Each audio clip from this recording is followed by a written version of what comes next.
Right then, Brian, a bit of a different interview to Saturday.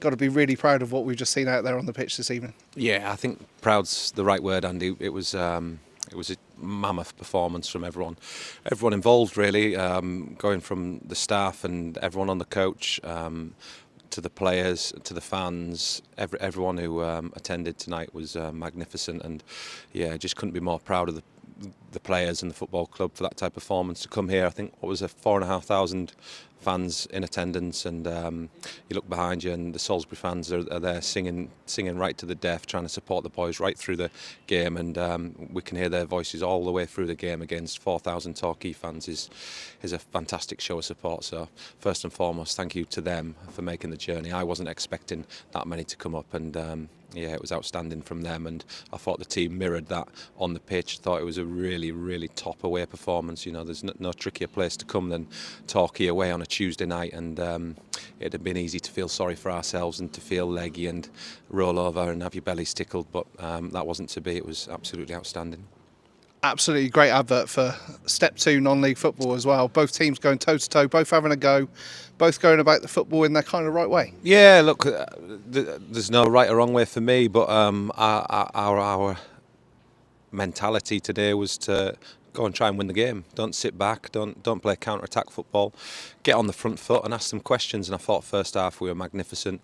Obviously in the second half we're tired. We've had a lot of Saturday, Tuesday matches, which obviously takes its toll on the players. You know, we've had to go into matches with only 2 players on the bench, so you're then having to put players out Saturday, Tuesday, and it really does fatigue them. And obviously Torquay are a full-time side as well, so we were always going to maybe come off it towards the end and tire, but the lads really dug in and showed real fortitude to make sure that we took a point home with us. And I think that last 15 minutes is worth looking at in a bit more detail after they scored their equaliser.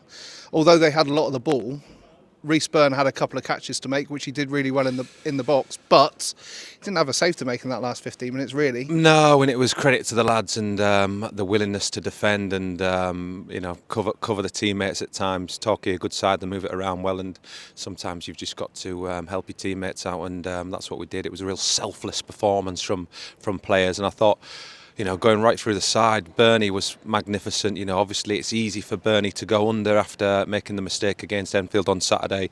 He had to show his character tonight coming to Torquay, and I thought he did that in abundance. And the back lads, you know, Dory, he's been magnificent since he's come in. That's a new position for him. He hasn't played that, I don't think, ever in his career, and he's just slotted in there like a Rolls Royce, like a young Beckenbauer back there. Outstanding for him. Or a young Brian Dutton. Your words, not mine.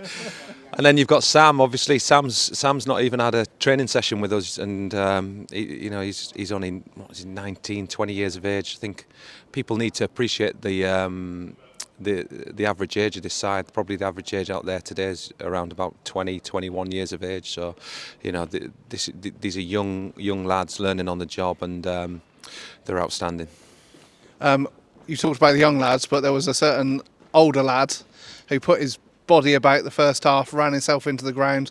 We mentioned he was the flying Fitchett at points as he threw his body in front of the things, and that was Dan Fitchett rolling back the years in some respects this evening. Yeah, no, rolling back a year, to be honest with you. He was that every game last season for us. He single-handedly bullied opposition's defences and gave us a platform to attack last season, and that's why we got our promotion. And you know, I thought Fitchie, since he's been back at the club, he started really well, but we've had to roll him out there, and you know, it fatigues him, and he really had to dig in tonight to go up against 2 top class centre halves in the Torquay boys, Dreyer and I forget Dyer, yes, and I thought he bullied them at times and gave us a real platform. So no, right across the park, you couldn't put your finger on one bad performance from our lads today. They were absolutely excellent, so couldn't be more pleased with them. I thought they're up against not only the Torquay side, but I think the fans managed to influence the referee. We didn't get many off the referee and the officials today. I felt like we were really up against it with them as well.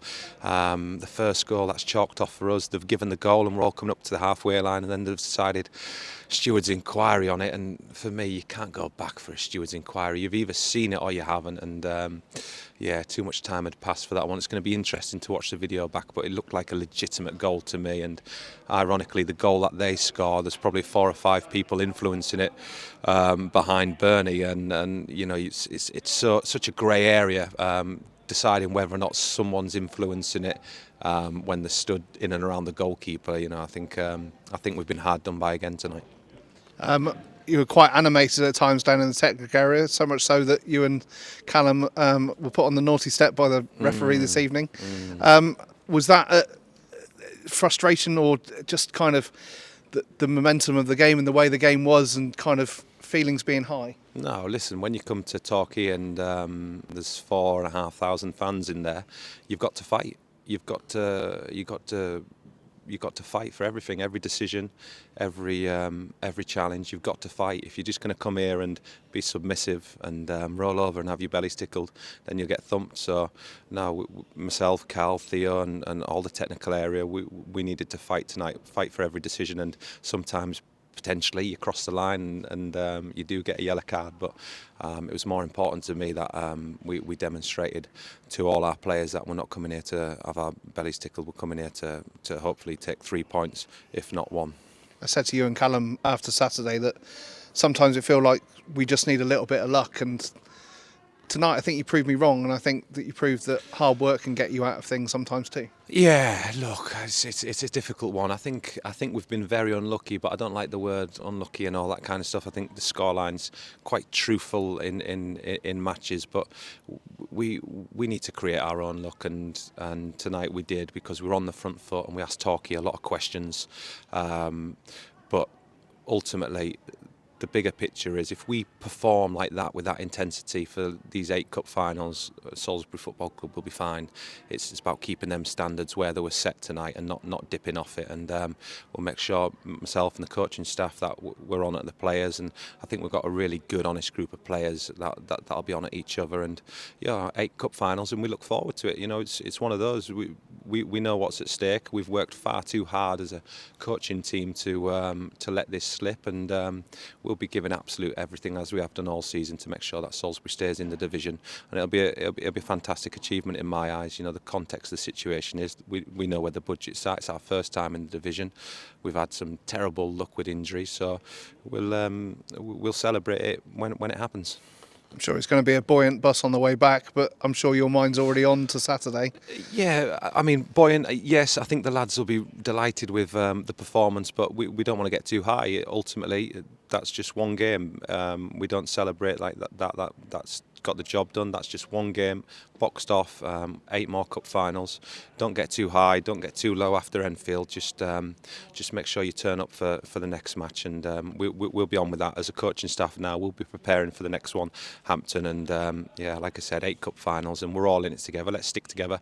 Any negative noise and whatnot, just block that out. You know, for me, as a football club, it's about unity. It always has been, trying to bring the whole squad and the whole fan base together, and that's through the good times and the bad times. Now's the time where people need to be stood up and counted. The people with the negative noise, they can do one. We'll see you on Saturday, Brian. Thanks. Cheers.